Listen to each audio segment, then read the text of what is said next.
देखिए, पश्चिम बंगाल विधानसभा चुनाव की हम लोग बात करते हैं। पश्चिम बंगाल विधानसभा चुनाव में ममता बनर्जी ने जीत की हैट्रिक लगा दी है। थ्रिलर और रोमांच से भरे इस मुकाबले में ममता ने दिखा दिया है कि दीदी के आगे सब बेदम है। आखिर बीजेपी का पूरा खेमा भी मैदान में अगर उतर आए तब भी ममता बनर्जी को इस खेल के अंदर पिछाड़ नहीं सकता। दिखाते हैं आपको ममता की जीत के 5 मंत्र। खेला होबे का नारा, खेला होबे, और हाथ में फुटबॉल लेकर पश्चिम बंगाल के मैदान में उतरी ममता बनर्जी ने व्हील चेयर पर बैठकर ही बीजेपी को करारी शिकस्त दे दी। बंगाल चुनाव इतना दिलचस्प हो गया कि हर जुबान पर इसकी चर्चा रही। आखिर इस सियासी स्क्रिप्ट में ममता कैसे सब पर भारी पड़ी? ममता की जीत के 5 मंत्र क्या रहे? आज कहानी इसी की। व्हील चेयर पर प्रचार। 10 मार्च का दिन था। ममता बनर्जी बंगाल की चुनावी धुरी बनी सीट नंदीग्राम से नामांकन करके शाम में लौट रही थी। अचानक शोर शराबा हुआ। ममता पर हमले का आरोप लगा और उनके पैर में चोट लग गई। पैर में पट्टी बांधे ममता बनर्जी मैदान व्हील चेयर पर जो बैठी तो सीधे नतीजों के बाद विरोधियों को जमीन पर बैठा कर ही उठी। ऐसा माना जा रहा है कि ममता को चोट लगना, उनका अस्पताल में भर्ती होना और फिर प्लास्टर लगाकर प्रचार करना, इन तस्वीरों ने ममता की फाइटर दीदी वाली छवि को और मजबूत कर दिया और जनता की सहानुभूति सीधे ईवीएम के बटन पर जाकर रुकी।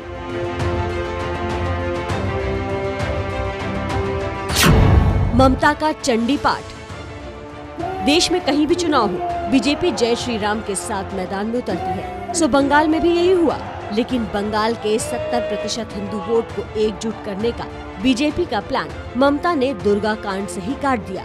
दरअसल 23 जनवरी को पीएम के कार्यक्रम में ममता के सामने जय श्री राम के नारे लगे। ममता भड़क गई और मंच पर भाषण देने से साफ इनकार कर दिया। नहीं, मेरे को तो लगता है कि गवर्नमेंट का प्रोग्राम का कोई डिग्निटी होना चाहिए। एक गवर्नमेंट का प्रोग्राम है, कोई पॉलिटिकल पार्टी का प्रोग्राम नहीं है। ऑल पॉलिटिकल पार्टी का और गरम पब्लिक का प्रोग्राम है। मैं तो आभारी हूँ प्रधानमंत्री जी का, कल्चरल मिनिस्ट्री का, कि आप लोगों ने कोलकाता में प्रोग्राम बनाया। लेकिन किसी को आमंत्रण करके, निमंत्रित करके उसको बेइज्जत करना है, आपको शोभा नहीं देता। मैं फिर आप लोगों को कहेंगे, यही on protest of that I am not telling anything.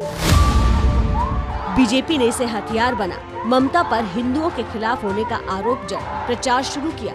काट के तौर पर ममता बनर्जी ने दुर्गा की माटी से चंडी पाठ शुरू कर दिया। ओम सर्वमंगल मंगले शिवे सर्वार्थ साधिके शरण्ये त्र्यंबके गौरी नारायणी नमोस्तुते। ममता बखूबी जानती थी कि बीजेपी के खिलाफ हिंदुत्व कार्ड पर उन्हें कब तक और कहां तक खेलना है। ममता दीदी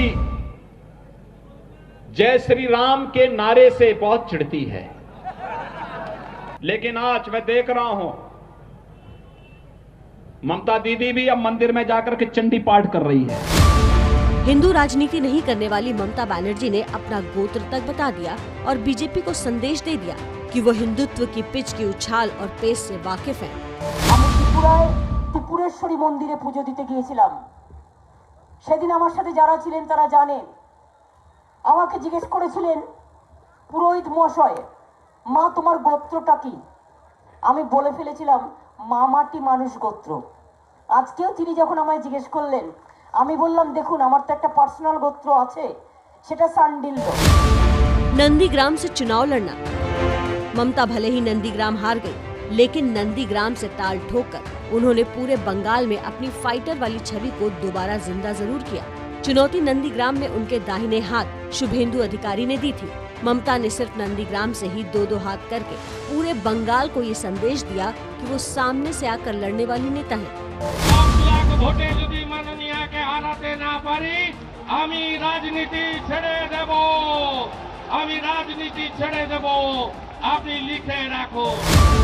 खानदानी दबदबे की वजह से शुभेंदु ने ममता को यहाँ मात भी दे दी, लेकिन ममता नंदीग्राम के नतीजे को मानने के लिए तैयार नहीं है। Full of state giving one mandate and one constituency, can they give the other mandate? Is it possible? It is not. So this is some looting is going on, some cheating is going on. We will fight in the court case. We will file the court case and we will fight for that. That is only one seat, we don't mind for that. because Bengal won the match.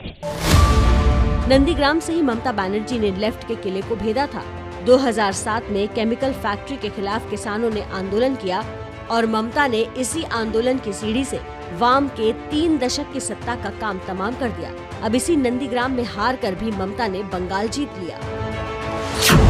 बाहरी वाला दांव। मोदी और अमित शाह चुनावी रणनीति के दिग्गज हैं, लेकिन ममता बनर्जी को इसकी समझ जरूर थी कि यहाँ बंगाल की बेटी बनाम बाहरी का उन्हें फायदा जरूर होगा, और हुआ भी। এই যে করোনা যেটা বলা হয়, আপনারা জানেন এরা বাইরে থেকে গুণিয়ান লোক নিয়ে এসেছে। ममता बनर्जी ने न सिर्फ मोदी और अमित शाह समेत बीजेपी के शीर्ष नेताओं पर वार किए, बल्कि चुनाव के दौरान हिंसा के लिए भी दूसरे राज्यों से आए बीजेपी कार्यकर्ताओं पर आरोप लगाए।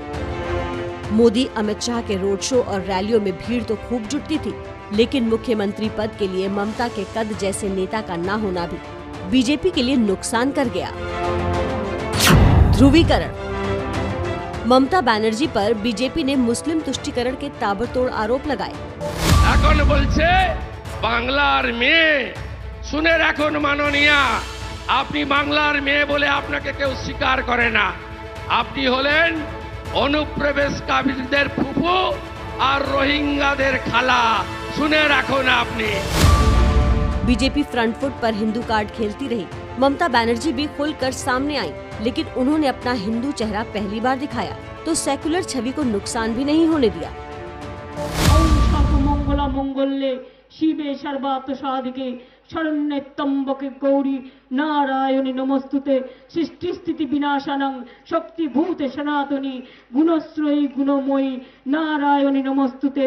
दुआ करो अल्लाह, ला इलाहा इल्लल्लाह मोहम्मद रसूलुल्लाह। फुरफुरा शरीफ के लेफ्ट और कांग्रेस के साथ गठबंधन करके चुनाव लड़ने से मुस्लिम वोटों के बिखरने का भी डर था, जिसका खामियाजा ममता को भुगतना पड़ता। लेकिन नतीजों से साफ है कि कुछ जगहों पर छोड़कर ध्रुवीकरण का फॉर्मूला फेल हो गया और बीजेपी से मुकाबले में बंगाल के करीब 27% मुसलमानों ने ममता को रजकर वोट किया। इसके अलावा भी ममता ने बंगाल में जो मदद वाले कार्यक्रम चलाए, उस पर भी इन चुनावों में जनता की मुहर लग गई।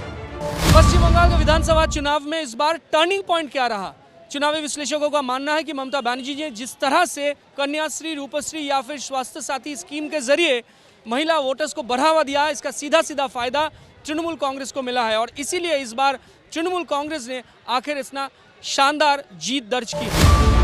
8 चरण तक चले मैराथन चुनाव में ममता ने सारे अगर मगर का जवाब प्रचंड जीत के साथ दे दिया और साथ ही अगले लोकसभा के लिए अपने इरादे भी जता दिए हैं। बंगाल में बीजेपी के सपने धाराशाही रह गए, लेकिन असम में अपनी सरकार की वापसी कराकर पार्टी ने अपनी इज्जत बचा ली। पुडुचेरी से भी उसे अच्छी खबर मिली है। बंगाल के रसगुल्ले का स्वाद तो बीजेपी के लिए कसैला हो गया, लेकिन असम में जीत के लड्डुओं ने मुंह मीठा करने का मौका दे दिया। असम की 126 सीटों में से बीजेपी गठबंधन ने 75 सीटों पर कब्जा किया, तो कांग्रेस को 50 सीटों से संतोष करना पड़ा। असम में मिली जीत के लिए अमित शाह ने पार्टी अध्यक्ष जेपी नड्डा, सीएम सर्बानंद सोनोवाल और हेमंत बिस्वा शर्मा को जीत की बधाई दी है। अमित शाह के इस ट्वीट के खास मायने हैं। दरअसल असम में जीत के पीछे सीएम सर्बानंद सोनोवाल और प्रमुख रणनीतिकार हेमंत बिस्वा शर्मा को जीत का नायक माना जा रहा है। तो अब सवाल है कि क्या राज्य में सीएम का चेहरा बदल सकता है? बिस्वा शर्मा ने इसका फैसला आला कमान पर छोड़ दिया है। सरकार बीजेपी का होगा वो निश्चित है और मुख्यमंत्री भी बीजेपी का ही होगा वो भी निश्चित है। आगे जाके कौन होगा, कैसे होगा, ये हमारा कार्यक्षेत्र में ये नहीं आता है। ये हमारा संसदीय बोर्ड को ही निर्णय लेना है। असम में बीजेपी सरकार की वापसी हो गई, तो पुदुचेरी में बीजेपी गठबंधन किसी तरह सरकार बनाती दिख रही है।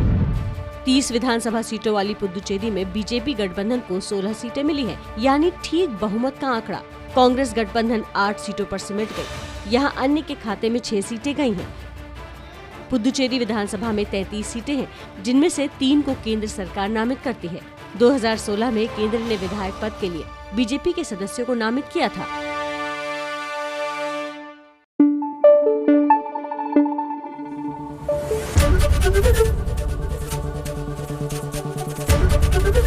एबीपी न्यूज आपको रखे आगे।